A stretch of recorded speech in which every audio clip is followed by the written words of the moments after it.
Tip number 12 for scaling your business dramatically is to dominate that Google platform with blogs. The whole point of this is so that you get found on Google when people type in questions. Now, as much as people obsess over social media, Google is still the number one place people go to get their questions answered. There are billions with a B of searches per day on Google with how do I get, how do I be, how do I have, how do I achieve, how do I not have, how do I avoid? All of these questions are constantly being pumped into Google.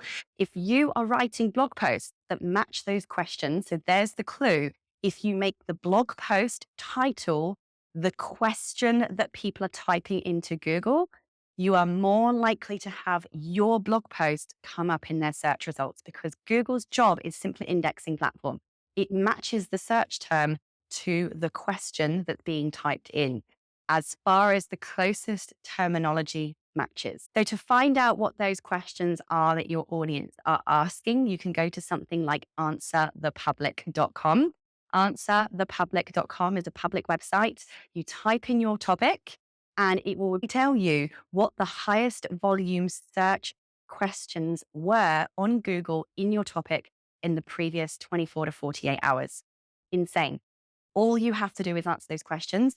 And like I said, this kind of content building and indexing on Google is also going to be what AI and ChatGPT and other AI information data scraping tools are going to have to source their sources in the future.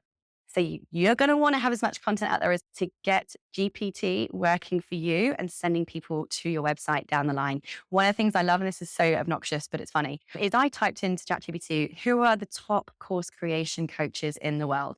I am very pleased to say that yours truly made ChatGPT's list. Why? Because I have so much content on Google. This proves already that GPT is scanning the internet and it is crawling all of the data that it finds that is publicly available. The search engines don't know what's in your head. They can't crawl your brain yet. So you've got to help the system work for you by feeding it your information and feeding it your brain. It's going to come back and work for you in the future. So give it a shot.